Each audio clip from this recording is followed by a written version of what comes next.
Support NBC உங்களை அன்புடன் வரவேற்கிறது. நாம இன்னைக்கு பார்க்க போறது 6ஆம் வகுப்பு சமூக அறிவியல் 20வது பாடம் ஆசியா மற்றும் ஐரோப்பா அப்படிங்கிற லெசனுக்கான வினா விடைகள் தான் பார்க்க போறோம்.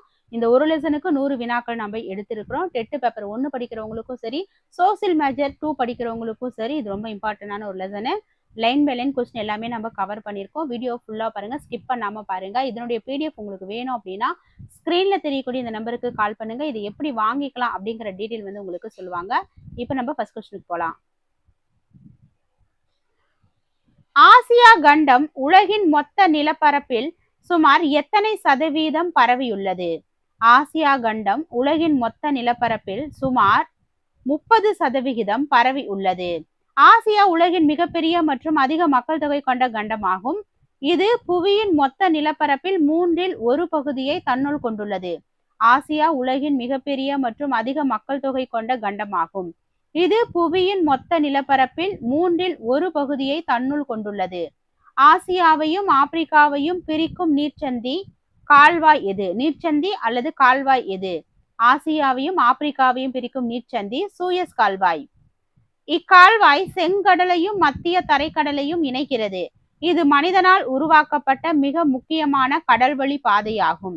இக்கால்வாய் செங்கடலையும் மத்திய தரைக்கடலையும் இணைக்கிறது. இது மனிதனால் உருவாக்கப்பட்ட மிக முக்கியமான கடல்வழி பாதையாகும். இது சூயஸ் கால்வாய். ஐரோப்பாவின் ஆல்ப்ஸ் மலைத்தொடரில் அமைந்துள்ள மிக உயர்ந்த சிகரம் எது? ஐரோப்பாவின் ஆல்ப்ஸ் மலைத்தொடரில் அமைந்துள்ள மிக உயர்ந்த சிகரம் மாண்ட் பிளாங்க். 4807 மீட்டர் உயரம் கொண்ட மாண்ட் பிளாங்க் சிகரம் பிரான்ஸ் மற்றும் இத்தாலி எல்லையில் அமைந்துள்ளது. இது ஐரோப்பாவின் முக்கிய சுற்றுலா தலமாகும். 4807 மீட்டர் உயரம் கொண்ட மாண்ட் பிளாங்க் சிகரம் பிரான்ஸ் மற்றும் இத்தாலி எல்லையில் அமைந்துள்ளது. இது ஐரோப்பாவின் முக்கிய சுற்றுலா தலமாகும். உலகின் கூரை என்று அழைக்கப்படும் மிக உயர்ந்த பீடபூமி எது? உலகின் கூரை என்று அழைக்கப்படும் மிக உயர்ந்த பீடபூமி திபெத் பீடபூமி.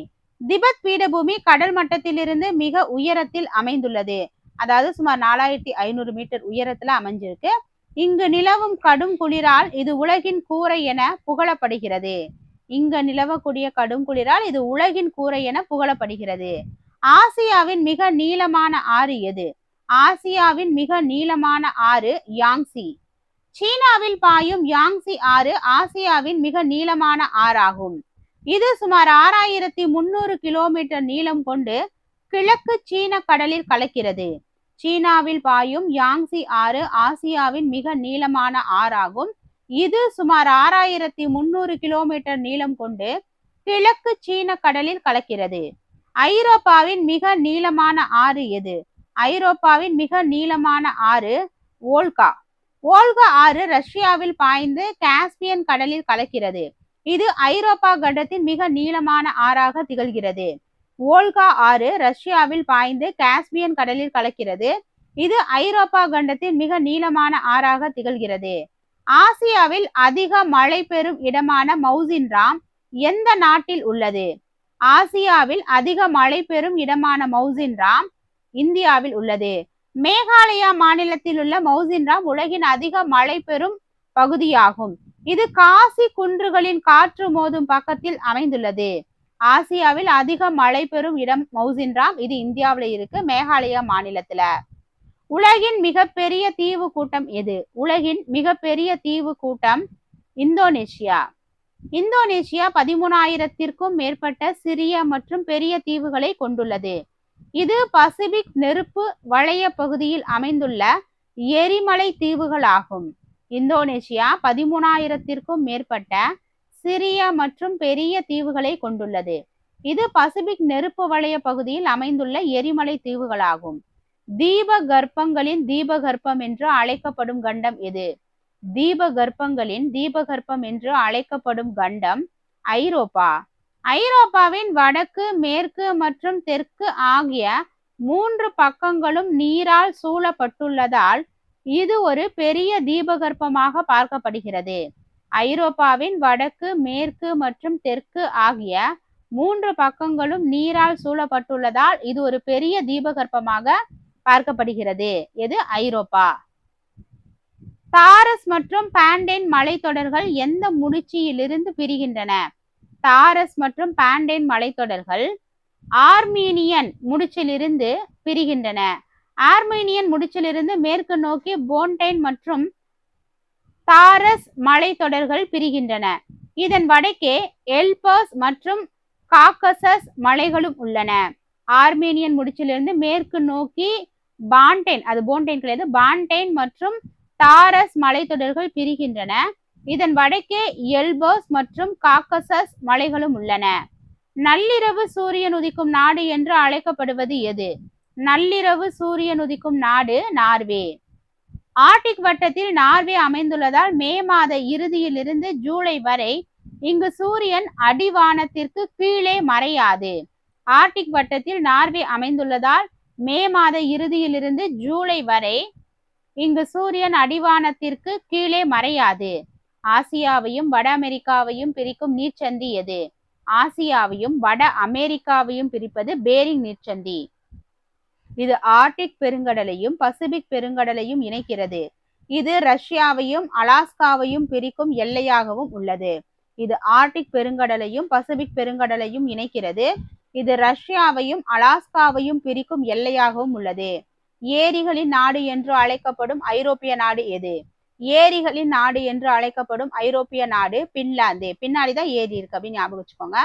பின்லாந்து நாட்டில் பனியாறுகளின் செயல்பாட்டினால் உருவான சுமார் 1,87,888 ஏரிகள் காணப்படுகின்றன. பின்லாந்து நாட்டில் பனியாறுகளின் செயல்பாட்டினால் உருவான சுமார் 1,87,888 ஏரிகள் காணப்படுகின்றன. இதனால் இது 1000 ஏரிகளின் நாடு எனவும் அழைக்கப்படுகிறது.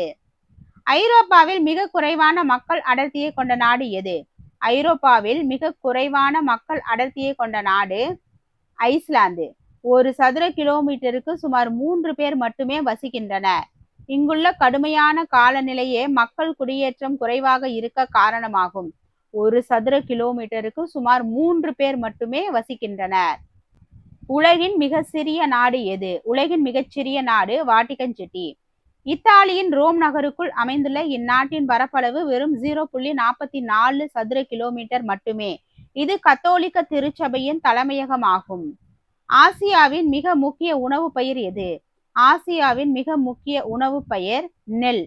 தெற்கு மற்றும் தென்கிழக்கு ஆசிய நாடுகளில் நிலவும் பருவக்காற்று காலநிலை நெல் பயிரிட மிகவும் உகந்தது. ஆசிய மக்கள் தொகையில் பெரும்பாலோருக்கு இதுவே உணவாகும்.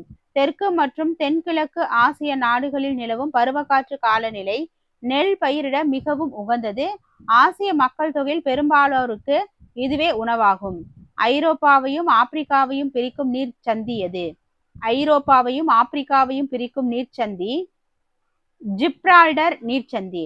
இது அட்லாண்டிக் பெருங்கடலையும் மத்திய தரைக்கடலையும் இணைக்கிறது. இது ஒரு குறுகிய கடல்வழி பாதையாக இரு கண்டங்களை பிரிக்கிறது. இது அட்லாண்டிக் பெருங்கடலையும் மத்திய தரைக்கடலையும் இணைக்கிறது. இது ஒரு குறுகிய கடல்வழி பாதையாக இரு கண்டங்களை பிரிக்கிறது. ஆசியாவில் இரும்பு தாது உற்பத்தியில் முதலிடம் வகிக்கும் நாடு எது? ஆசியாவில் இரும்பு தாது உற்பத்தியில் முதலிடம் வகிக்கும் நாடு சீனா. சீனா உலக அளவில் இரும்பு தாது மற்றும் நிலக்கரி உற்பத்தியில் முன்னணியில் உள்ள நாடாகும். சீனா உலக அளவில் இரும்பு தாது மற்றும் நிலக்கரி உற்பத்தியில் முன்னணியில் உள்ள நாடாகும். இதன் லியாவ்னிங் மற்றும் அன்ஷன் பகுதிகளில் இரும்பு அதிகம் கிடைக்கிறது. ஆசியாவையும் ஐரோப்பாவையும் பிரிக்கும் நிலப்பகுதி அல்லது மலை எது? ஆசியாவையும் ஐரோப்பாவையும், இது ஆசியாவில் இரும்புத்தாது. இது பார்த்தது என்னது? ஐரோப்பாவையும் ஆப்பிரிக்காவையும். அதை பிரிக்கிறது எது எதுன்னு பார்த்துக்கோங்க. ஆசியாவையும் ஐரோப்பாவையும் பிரிக்கும் நிலப்பகுதி யூரல் மலைத்தொடர். யூரல் மலைத்தொடர், யூரல் ஆறு மற்றும் காஸ்பியன் கடல் ஆகியவை ஆசியாவிற்கும் ஐரோப்பாவிற்கும் இயற்கை எல்லையாக அமைந்துள்ளன. யூரல் மலைத்தொடர், யூரல் ஆறு மற்றும் காஸ்பியன் கடல் ஆகியவை ஆசியாவிற்கும் ஐரோப்பாவிற்கும் இயற்கை எல்லையாக அமைந்துள்ளன. ஆசியாவின் மிக தாழ்வான பகுதியான சாக்கடல் கடல் மட்டத்திலிருந்து எவ்வளவு தாழ்வாக உள்ளது?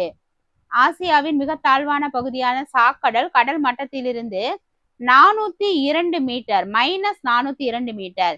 இது உலகின் மிக தாழ்ந்த நிலப்பகுதியாகும். இந்த சமச்சீர் பாட புத்தகத்தின்படி இது கடல் மட்டத்திலிருந்து -402 மீட்டர் ஆழத்தில் உள்ளது. இதன் அதிக உப்புத்தன்மையால் இங்கு எந்த உயிரினமும் வாழ முடியாது. தென்கிழக்கு ஆசியாவின் டான்யூப் என்று அழைக்கப்படும் ஆறு எது? தென்கிழக்கு ஆசியாவின் டான்யூப் என்று அழைக்கப்படும் ஆறு மீகாங். திபெத்தில் தோன்றும் மீகாங் ஆறு மியான்மர், லாவோஸ், தாய்லாந்து வழியாக பாய்வதால் இது தென்கிழக்கு ஆசியாவின் டான்யூப் எனப்படுகிறது.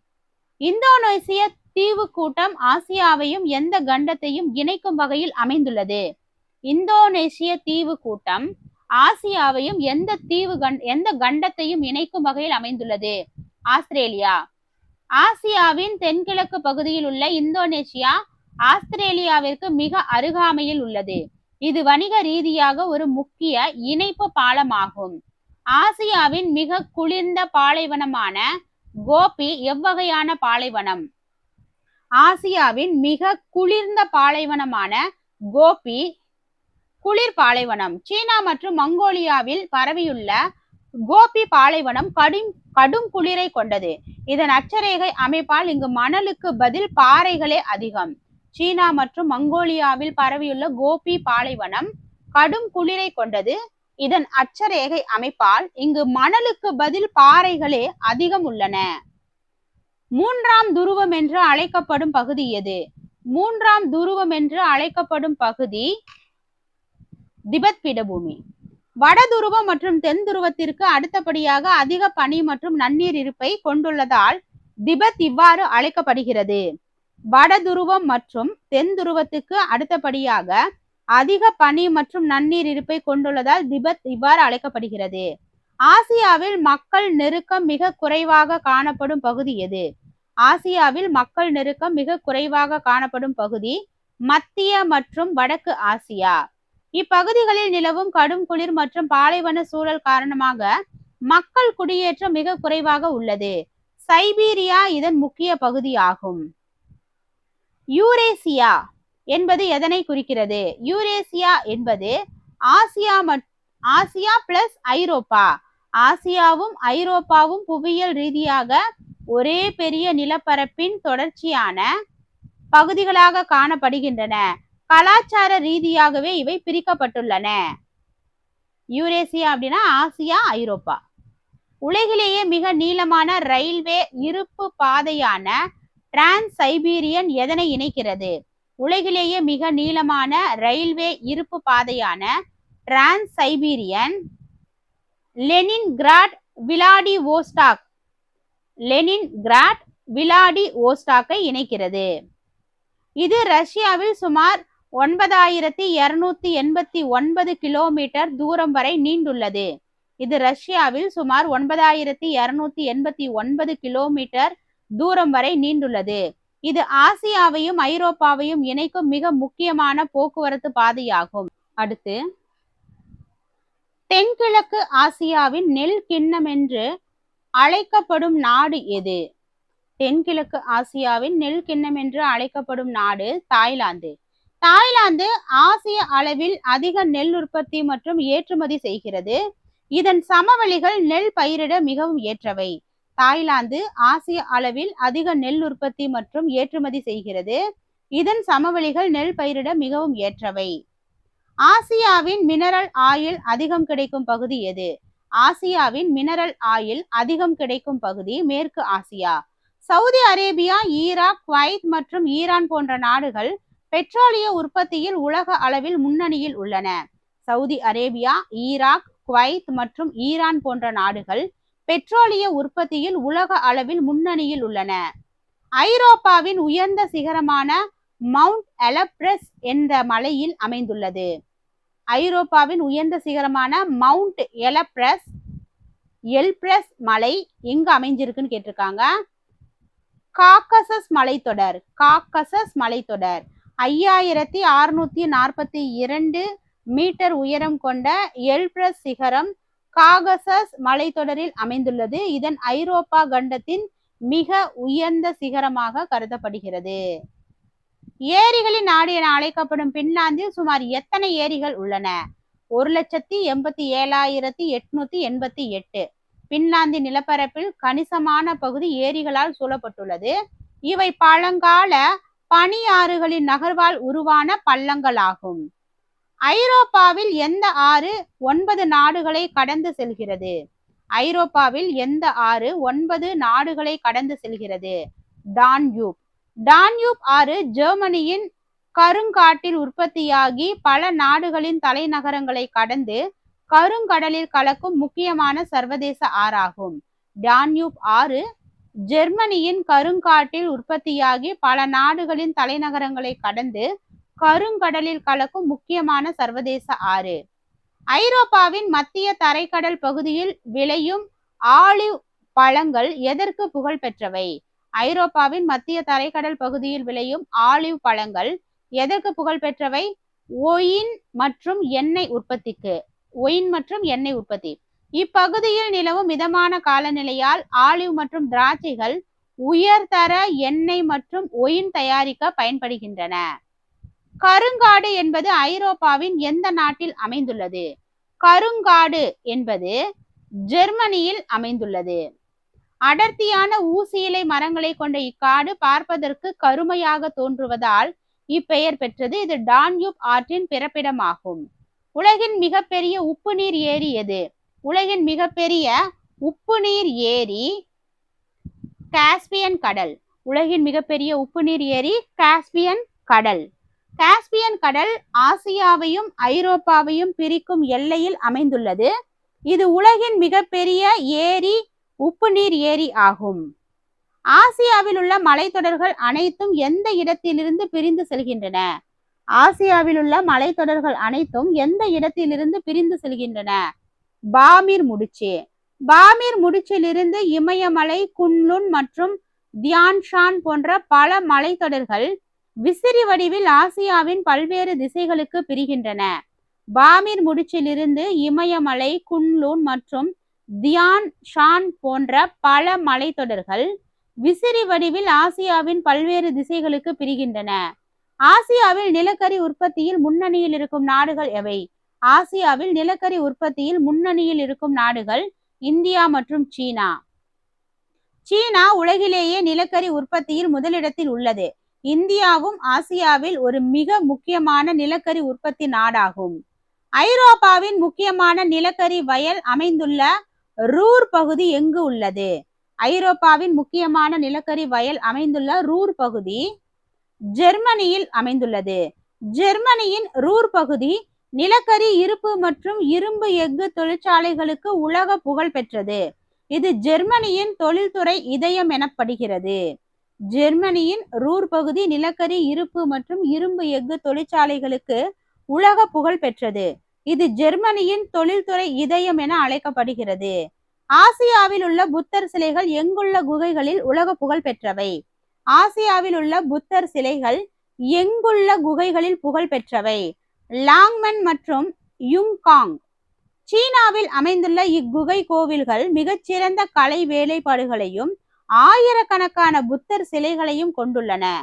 சீனாவில் அமைந்துள்ள இக்குகை கோவில்கள் மிகச்சிறந்த கலை வேலைப்பாடுகளையும் ஆயிரக்கணக்கான புத்தர் சிலைகளையும் கொண்டுள்ளன. உலகின் மிக ஆழமான நன்னீர் ஏரி எது?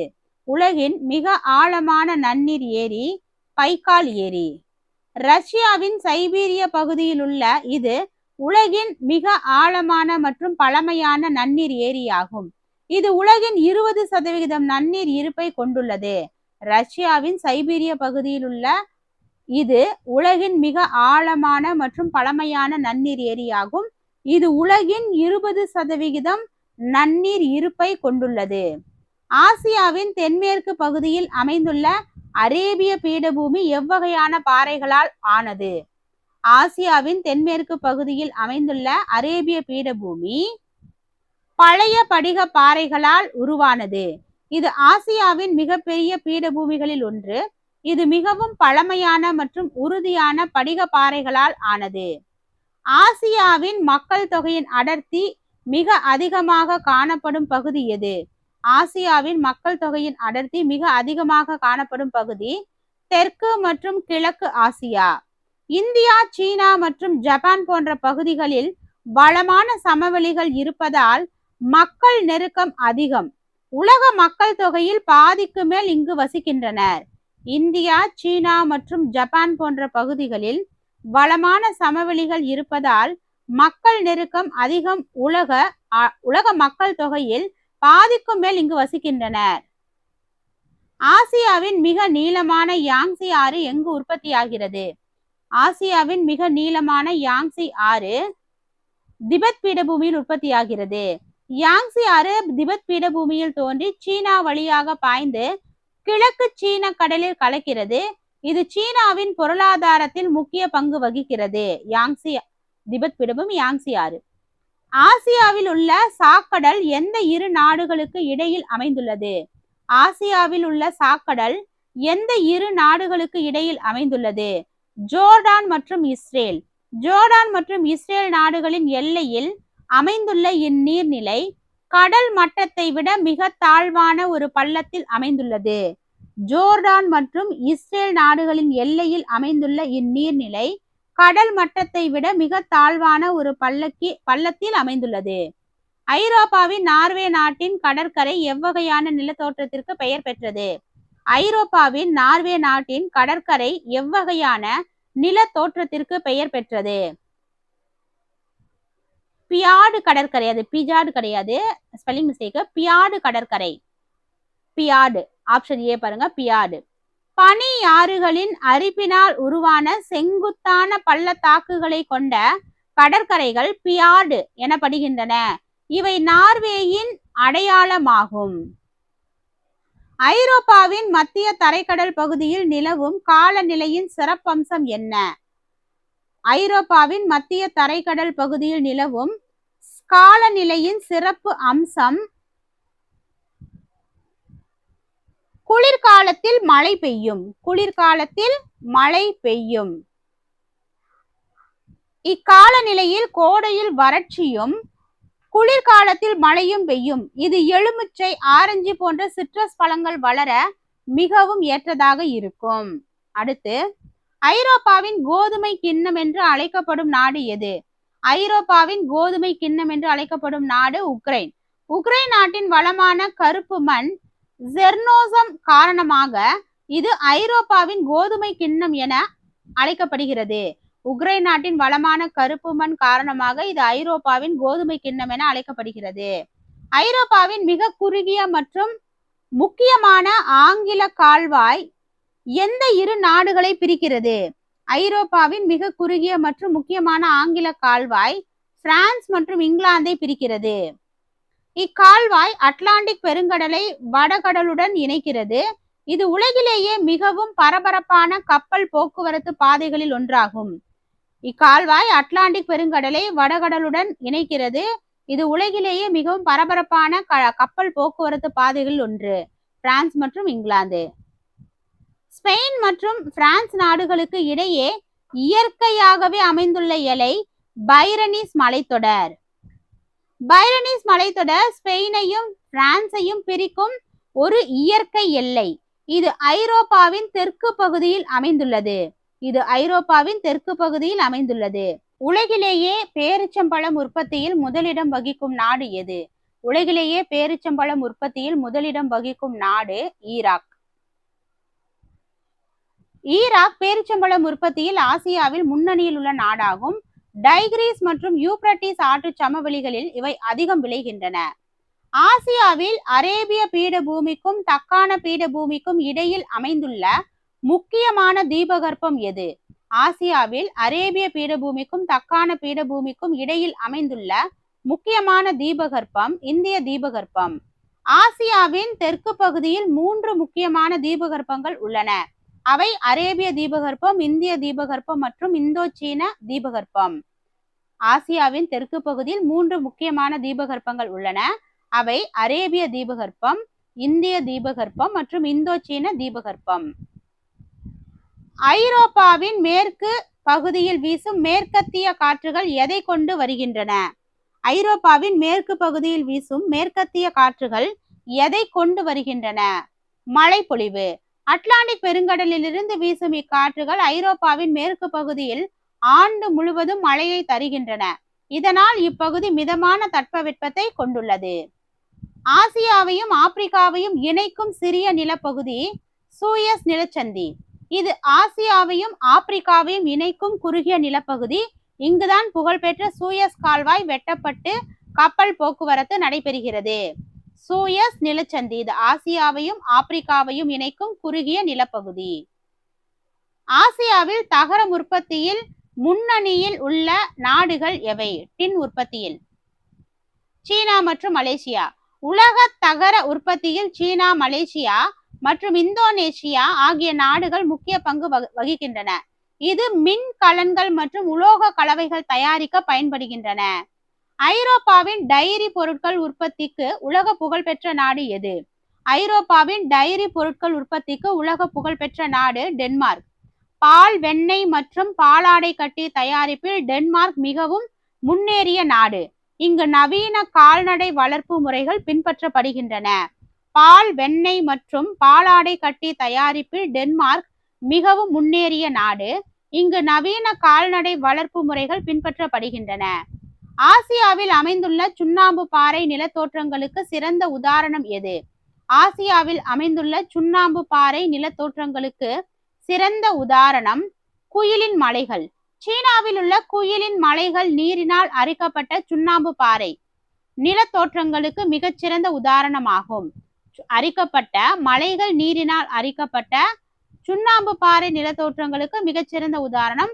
இது ஒரு முக்கிய சுற்றுலா தலமாகும். ஐரோப்பாவையும் ஆசியாவையும் இணைக்கும் நாடுகள் துருக்கி மற்றும் ரஷ்யா. துருக்கி மற்றும் ரஷ்யா ஆகிய இரண்டு நாடுகளும் ஆசியா மற்றும் ஐரோப்பா ஆகிய இரு கண்டங்களிலும் பரவியுள்ளன.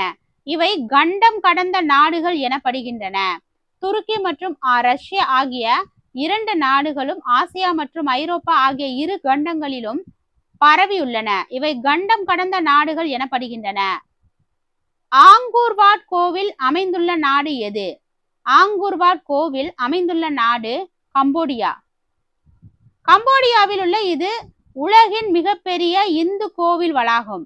இது 2ஆம் சூரியவர்மன் என்ற அரசால் கட்டப்பட்டது. கம்போடியாவில் உள்ள இது உலகின் மிகப்பெரிய இந்து கோவில் வளாகம். இது 2ஆம் சூரியவர்மன் என்ற அரசரால் கட்டப்பட்டது. அங்கூர்வாட் கோவில் கம்போடியாவில் இருக்கு. ஸ்பெயின் நாட்டின் மைய பகுதியில் அமைந்துள்ள முக்கியமான உயர் பீடபூமி எது? ஸ்பெயின் நாட்டின் மைய பகுதியில் அமைந்துள்ள முக்கியமான உயர் பீடபூமி மெசடா பீடபூமி. மெசடா என்பது ஸ்பெயின் நாட்டின் மைய பகுதியில் அமைந்துள்ள ஒரு பரந்த பீடபூமி ஆகும். இதன் தலைநகரமான மாட்ரிட் இந்த பீடபூமியில் தான் அமைந்துள்ளது. ஐரோப்பாவின் வாட்டிகன் சிட்டி எந்த நகருக்குள் அமைந்துள்ள உலகின் மிகச்சிறிய நாடாகும்? ரோம். ஐரோப்பாவின் வாட்டிகன் சிட்டி எந்த நகருக்குள் அமைந்துள்ள உலகின் மிகச்சிறிய நாடு?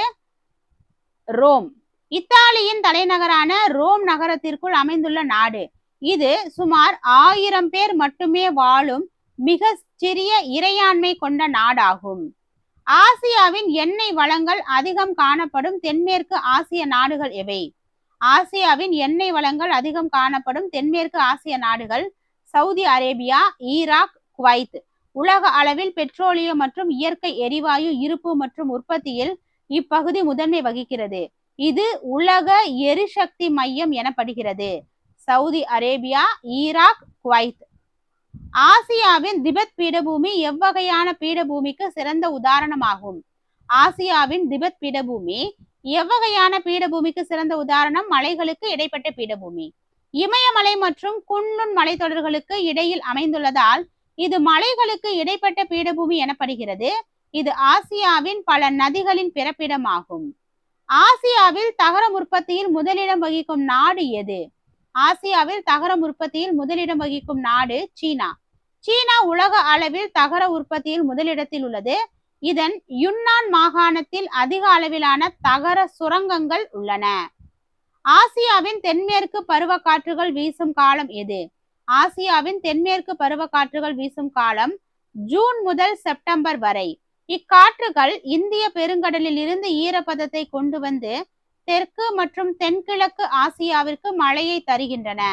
இக்காற்றுகள் இந்திய பெருங்கடலில் இருந்து ஈரப்பதத்தை கொண்டு வந்து தெற்கு மற்றும் தென்கிழக்கு ஆசியாவிற்கு மழையை தருகின்றன. ஐரோப்பாவின் கார்பேதியன் மலைத்தொடர் எங்கு அமைந்துள்ளது? ஐரோப்பாவின் கார்பேதியன் மலைத்தொடர் மத்திய மற்றும் கிழக்கு ஐரோப்பிய நாடுகளில் அமைந்துள்ளது. இது போலந்து, ஸ்லோவாக்கியா, உக்ரைன் மற்றும் ரோமானியா போன்ற பல நாடுகளில் சுமார் 1500 கிலோமீட்டர் தூரம் வரை பரவி காணப்படுகிறது. ஐரோப்பாவில் உள்ள போ ஆறு எந்த நாட்டில் பாய்கிறது? ஐரோப்பாவில் உள்ள போ ஆறு எந்த நாட்டில் பாய்கிறது? இத்தாலி. இத்தாலியின் மிக முக்கியமான இந்த ஆற்றின் சமவெளி பகுதி விவசாயம் மற்றும் தொழில்துறைக்கு மிகவும் ஏற்றது. இது இத்தாலியின் வடக்கில் பாய்கிறது. ஐரோப்பாவின் ரைன் ஆறு எந்த கடலில் கலக்கிறது? ஐரோப்பாவின் ரைன் ஆறு வடகடலில் கலக்கிறது. ரைன் ஆறு சுவிட்சர்லாந்தில் உற்பத்தியாகி ஐரோப்பாவின் மிக முக்கியமான உட்புற நீர்வழி பாதையாக செயல்படுகிறது. இது வடகடலில் கலக்கிறது. ரைன் ஆறு சுவிட்சர்லாந்தில் உற்பத்தியாகி ஐரோப்பாவின் மிக முக்கியமான உட்புற நீர்வழி பாதையாக செயல்படுகிறது. இது வடகடலில் கலக்கிறது. ஆசியாவில் உள்ள சாக்கடல் ஏன் அவ்வாறு அழைக்கப்படுகிறது? ஆசியாவில் உள்ள சாக்கடல் அதிக உப்புத்தன்மையால் உயிரினங்கள் வாழ முடியாது என்பதால். இதன் உப்புத்தன்மை கடல் நீரை விட 8 மடங்கு அதிகம் என்பதால் மீன்கள் கூட இதில் வாழ இயலாது. இதன் நீர் அடர்த்தி அதிகம் என்பதால் மனிதர்கள் இதில் மிதக்கலாம். ஐரோப்பாவின் மிக முக்கியமான லண்டன் துறைமுகம் எங்கு அமைந்துள்ளது? ஐரோப்பாவின் மிக முக்கியமான லண்டன் துறைமுகம் தேம்ஸ் ஆற்றின் கரையில் அமைந்துள்ளது. லண்டன் துறைமுகம் நேரடியாக கடலில் அமையாமல் தேம்ஸ் ஆற்றின் வழியாக அட்லாண்டிக் பெருங்கடலுடன் இணைக்கப்படுகிறது. இது ஒரு சிறந்த ஆற்று துறைமுகம் ஆகும். ஆசியாவின் யுன்னான் பீடபூமி எந்த நாட்டில் அமைந்துள்ளது? ஆசியாவின் யுன்னான் பீடபூமி சீனாவில் அமைந்துள்ளது. இது சீனாவின் தென் பகுதியில் அமைந்துள்ள ஒரு முக்கியமான உயர் நிலப்பகுதியாகும். இது கனிம வளங்கள் மற்றும் பல்லுயிர் பெருக்கத்திற்கு புகழ்பெற்றது. இது சீனாவின் தென்பகுதியில் அமைந்துள்ள ஒரு முக்கியமான உயர் நிலப்பகுதியாகும். இது கனிம வளங்கள் மற்றும் பல்லுயிர் பெருக்கத்திற்கு புகழ்பெற்றது. ஐரோப்பாவில் ஸ்பெயின் மற்றும் போர்ச்சுகல் நாடுகளை உள்ளடக்கிய நிலப்பகுதி எது? ஐரோப்பாவில் ஸ்பெயின் மற்றும் போர்ச்சுகல் நாடுகளை உள்ளடக்கிய நிலப்பகுதி ஐபீரிய தீபகற்பம். ஐரோப்பாவின் தென்மேற்கு பகுதியில் உள்ள இந்த நிலப்பகுதி ஐபீரிய தீபகற்பம் என அழைக்கப்படுகிறது. இது அட்லாண்டிக் மற்றும் மத்திய தரைக்கடலால் சூழப்பட்டுள்ளது. ஆசியாவில் தேயிலை உற்பத்தியில் உலக புகழ்பெற்ற நாடுகள் எவை? ஆசியாவில் தேயிலை உற்பத்தியில் உலக புகழ்பெற்ற நாடுகள் இந்தியா மற்றும் சீனா. இந்தியாவில் அசாம் மற்றும் சீனாவின் மலை சரிவுகளில் தேயிலை பயிரிட ஏற்ற காலநிலை உள்ளது. உலக தேயிலை தேவையில் பெரும்பகுதியை இவை பூர்த்தி செய்கின்றன. இந்தியா மற்றும் சீனா. ஐரோப்பாவில் ஆப்பிள் மற்றும் பேரிக்காய் போன்ற பழங்கள் எந்த காலநிலையில் அதிகம் விளைகின்றன? ஐரோப்பாவில் ஆப்பிள் மற்றும் பேரிக்காய் போன்ற பழங்கள் எந்த காலநிலையில்னா மித வெப்பமண்டல காலநிலையில் அதிகம் விளைகின்றன. ஐரோப்பாவின் மேற்கு மற்றும் மத்திய பகுதிகளில் இத்தகைய பழத்தோட்டங்கள் அதிகம் காணப்படுகின்றன. இவை ஏற்றுமதிக்கும் முக்கிய பங்கு வகிக்கின்றன. ஆசியாவின் பிலிப்பைன்ஸ் தீவுகளில் விளையும் முக்கிய நார்பயிர் எது? ஆசியாவின் பிலிப்பைன்ஸ் தீவுகளில் விளையும் முக்கிய நார்பயிர் அபாகா மணிலா ஹெம்ப். இது கப்பல் கயிறுகள் தயாரிக்க பயன்படும் வலிமையான நார்பயிராகும். இது பிலிப்பைன்ஸ் நாட்டின் ஒரு முக்கியமான பணப்பயிராக திகழ்கிறது. இது கப்பல் கயிறுகள் தயாரிக்க பயன்படும் வலிமையான நார்பயிராகும். இது பிலிப்பைன்ஸ் நாட்டின் ஒரு முக்கியமான பணப்பயிராக திகழ்கிறது. ஐரோப்பாவில் பியார்டு கடற்கரைகள் உருவாக காரணம் என்ன? பனியாறுகளின் அரிப்பு. பனிப்பாறைகள் நகரும் போது உருவாக்கிய செங்குத்தான பள்ளத்தாக்குகளில் கடல் நீர் புகுந்ததால் இவை உருவாகின. இவை சுற்றுலா பயணிகளை கவரும் மிக அழகான கடற்கரைகள் ஆகும். பனிப்பாறைகள் நகரும் போது உருவாக்கிய செங்குத்தான பள்ளத்தாக்குகளில் கடல் நீர் புகுந்ததால் இவை உருவாயின. இவை சுற்றுலா பயணிகளை கவரும் மிக அழகான கடற்கரைகள் ஆகும். ஆசியாவின் மக்கள் தொகையின் அடர்த்தி 1 சதுர கிலோமீட்டருக்கு சுமார் எவ்வளவு? ஆசியாவின் மக்கள் தொகையின் அடர்த்தி 1 சதுர கிலோமீட்டருக்கு 143 நபர்கள். ஆசியாவின் வளமான ஆற்று சமவெளிகளில் மக்கள் நெருக்கம் உலகிலேயே மிக அதிகமாக காணப்படுகிறது. இது உலக சராசரியை விட மிகவும் அதிகம். ஆசியாவின் வளமான ஆற்று சமவெளிகளில் மக்கள் நெருக்கம் உலகிலேயே மிக அதிகமாக காணப்படுகிறது. இது உலக சராசரியை விட அதிகம். ஐரோப்பாவின் உக்ரைன் நாட்டில் காணப்படும் வளமான மண் வகை எது? உக்ரைன் நாட்டில் காணப்படும் மண் வகை பார்த்தீங்கன்னா செர்னோசம், கருப்பு மண். உக்ரைன் நாட்டில் காணப்படும் செர்னோசம் எனப்படும் வளமான கருப்பு மண் கோதுமை உற்பத்திக்கு மிகவும் ஏற்றதாக உள்ளது. ஆசியாவின் ஜப்பான் நாடு ஏன் மீன்பிடி தொழிலில் சிறந்து விளங்குகிறது? ஆசியாவின் ஜப்பான் நாடு ஏன் மீன்பிடி தொழிலில் சிறந்து விளங்குகிறது? கண்டத்திட்டு மற்றும் நீரோட்டங்களின் சந்திப்பு. கண்டத்திட்டு மற்றும் நீரோட்டங்களின் சந்திப்பு. வெப்ப மற்றும் குளிர் நீரோட்டங்கள் சந்திக்கும் இடங்களில் மீன்களுக்கு தேவையான உணவுகள் அதிகம் கிடைப்பதால் அங்கு மீன்பிடி தொழில் அதிக அளவில், அதாவது உலக அளவில் முதன்மையாக உள்ளது. ஐரோப்பாவின் ஹங்கேரி நாட்டில் காணப்படும் புல்வெளிகளின் பெயர் என்ன? ஐரோப்பாவின் ஹங்கேரி நாட்டில் காணப்படும் புல்வெளியின் பெயர் புஸ்டாஸ். ஹங்கேரி நாட்டின் சமவெளி பகுதியில் காணப்படும் இந்த புல்வெளிகள் கால்நடை வளர்ப்பு மற்றும் விவசாயத்திற்கு மிகவும் ஏற்றவை. ஹங்கேரி நாட்டின் சமவெளி பகுதியில் காணப்படும் இந்த புல்வெளிகள் கால்நடை வளர்ப்பு மற்றும் விவசாயத்திற்கு மிகவும் ஏற்றவை. ஆசியாவில் குறுக்கு சிறு மலைத்தொடர்கள் எங்கு அமைந்துள்ளன? ஆசியாவில் குறுக்கு சிறு மலைத்தொடர்கள் இமயமலைக்கு வடக்கே திபெத்தில் அமைந்துள்ளது. இவை இமயமலைக்கு இணையாக திபெத் பகுதியில் அமைந்துள்ள மலைத்தொடர்கள் ஆகும். இவை இமயமலையை விட பழமையானவை என கருதப்படுகிறது. ஆசியாவில் காஸ்ட் நிலத்தோற்றங்கள் எந்த பாறைகளில் உருவாகின்றன? ஆசியாவில் காஸ்ட் நிலத்தோற்றங்கள் சுண்ணாம்பு பாறைகளில் உருவாகின்றன. மழை நீரில் உள்ள அமிலம் சுண்ணாம்பு பாறைகளை அரிப்பதால் குகைகள் மற்றும் விசித்திரமான நிலத்தோற்றங்கள் உருவாகின்றன. இவை காஸ்ட் நிலத்தோற்றங்கள் எனப்படுகின்றன. மழை நீரில் உள்ள அமிலம் சுண்ணாம்பு பாறைகளை அரிப்பதால் குகைகள் மற்றும் விசித்திரமான நிலத்தோற்றங்கள் உருவாகின்றன. இவை காஸ்ட் நிலத்தோற்றங்கள் எனப்படுகின்றன. ஐரோப்பாவின் கால்நடை வளர்ப்பிற்கு மிகவும் புகழ்பெற்ற நாடு எது? ஐரோப்பாவின் கால்நடை வளர்ப்பிற்கு மிகவும் புகழ்பெற்ற நாடு டென்மார்க்.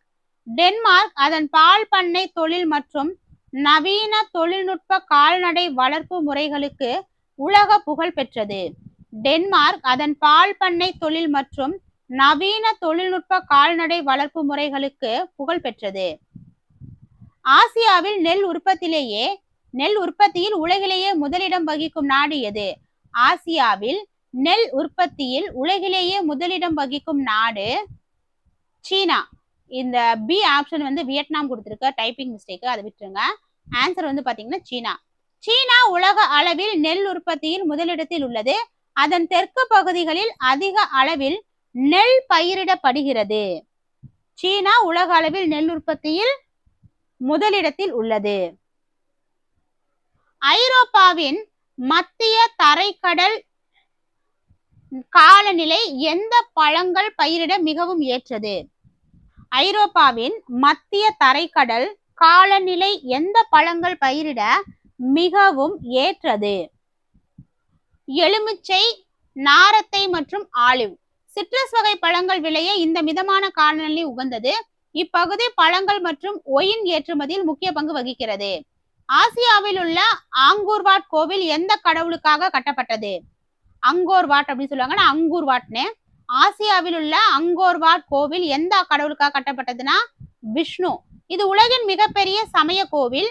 பிற்காலத்தில் இது ஒரு புத்தர் கோவிலாக மாற்றப்பட்டது. இது கம்போடியாவின் அடையாளமாகும். இது உலகின் மிகப்பெரிய சமய கோவில். பிற்காலத்தில் இது ஒரு புத்தர் கோவிலாக மாற்றப்பட்டது. இது கம்போடியாவின் அடையாளமாகும். ஐரோப்பாவில் அதிக மக்கள் அடர்த்தி கொண்ட நாடு எது? ஐரோப்பாவில் அதிக மக்கள் அடர்த்தி கொண்ட நாடு நெதர்லாந்து. சிறிய நாடுகளில் மக்கள் நெருக்கம் அதிகம். நெதர்லாந்து அதன் வளமான சமவெளிகள் காரணமாக அதிக அடர்த்தியை கொண்டுள்ளது. ஆசியாவின் மிக பழமையான பாறைகளால் ஆன தெற்கு பீடபூமிகள் எவை? ஆசியாவின் மிக பழமையான பாறைகளால் ஆன தெற்கு பீடபூமிகள் அரேபியா மற்றும் தக்கான பீடபூமி. இவை கோண்ட்வானா நிலப்பகுதியிலிருந்து பிரிந்து வந்த மிகவும் பழமையான மற்றும் உறுதியான நிலப்பகுதிகள் ஆகும். இவை கோண்ட்வானா நிலப்பகுதியிலிருந்து பிரிந்து வந்த மிகவும் பழமையான மற்றும் உறுதியான நிலப்பகுதிகள் ஆகும். ஐரோப்பாவின் ஸ்காண்டினேவியன் மலைத்தொடர் எந்த நாடுகளில் பரவியுள்ளது? ஐரோப்பாவின் ஸ்காண்டினேவியன் மலைத்தொடர் நார்வே மற்றும் ஸ்வீடனுடன் பரவியுள்ளது. அது வரைக்கும் பரவி இருக்கு. ஐரோப்பாவின் வடக்கு பகுதியில் அமைந்துள்ள இந்த மலைத்தொடர்கள் பனியாறுகளால் செதுக்கப்பட்டவை. இங்குதான் உலகின் மிக அழகான பியார்டு கடற்கரைகள், பிஜார்டு கிடையாது, பியார்டு கடற்கரைகள் உள்ளன. டைப்பிங் மிஸ்டேக்கு 88 டைப்பிங் மிஸ்டேக்கு பார்த்துக்கோங்க. நான் PDF கொடுக்கும்போது சின்ன சின்ன டைப்பிங் மிஸ்டேக் வந்து நான் கரெக்ஷன் பண்ணி கொடுத்துட்றேன். அடுத்து பியார்டு, அது பிஜார்டு கிடையாது, பியார்டு. ஆசியாவின் முக்கியமான துறைமுகங்கள் அமைந்துள்ள தீவு நாடு எது? ஆசியாவின் முக்கியமான துறைமுகங்கள் அமைந்துள்ள தீவு நாடு சிங்கப்பூர். உலகிலேயே மிக முக்கியமான மற்றும் பரபரப்பான கடல் வணிக மையமாக சிங்கப்பூர் திகழ்கிறது. இது ஒரு முக்கிய இடைத்தங்கு துறைமுகமாகும். உலகிலேயே மிக முக்கியமான மற்றும் பரபரப்பான கடல் வணிக மையமாக சிங்கப்பூர் திகழ்கிறது. இது ஒரு முக்கிய இடைத்தங்கு துறைமுகம். ஐரோப்பாவில் ரைன் மற்றும் டான்யூப் ஆறுகள் எங்கு உற்பத்தி ஆகின்றன? ஆல்ப்ஸ் மலை. ஆல்ப்ஸ் மலையில் உற்பத்தியாகி இவை ஐரோப்பாவின் பல்வேறு திசைகளில் பாய்ந்து போக்குவரத்துக்கும் வணிகத்திற்கும் பெரிதும் உதவுகின்றன. ஆல்ப்ஸ் மலையில் உற்பத்தியாகி இவை ஐரோப்பாவின் பல்வேறு திசைகளில் பாய்ந்து போக்குவரத்து வணிகத்துக்கு உதவுது. எது? ரைன் மற்றும் டான்யூப் ஆறுகள். ஐரோப்பாவின் மத்திய தரைக்கடல் பகுதியில் விளையும் சிட்ரஸ் வகை பழங்கள் எவை? ஐரோப்பாவின் மத்திய தரைக்கடல் பகுதியில் விளையும் சிட்ரஸ் வகை பழங்கள் ஆரஞ்சு மற்றும் எலுமிச்சை. மத்திய தரைக்கடல் காலநிலையில் குளிர்காலத்தில் மழை பெய்வதால் அங்கு ஆரஞ்சு, எலுமிச்சை, நாரத்தை போன்ற தோல் தடித்த சிட்ரஸ் பழங்கள் அதிகம் விளைகின்றன. ஐரோப்பாவின் மத்திய தரைக்கடல் மற்றும் அட்லாண்டிக் பெருங்கடலை இணைக்கும் நீர்ச்சந்தி எது? ஐரோப்பாவின் மத்திய தரைக்கடல் மற்றும் அட்லாண்டிக் பெருங்கடலை இணைக்கும் நீர்ச்சந்தி ஜிப்ரால்டர் நீர்ச்சந்தி. இது ஐரோப்பாவையும் ஆப்பிரிக்காவையும் பிரிக்கும் மிக முக்கியமான கடல்வழி பாதை மற்றும் சர்வதேச வணிக தொடர்பாகும். இது ஐரோப்பாவை ஜிப்ரால்டர் நீர்ச்சந்தி ஐரோப்பாவையும் ஆப்பிரிக்காவையும் பிரிக்கும் மிக முக்கியமான கடல்வழி பாதை. ஆசியாவில் அதிக அளவு மின்சாரம் உற்பத்தி செய்யும் நாடு எது?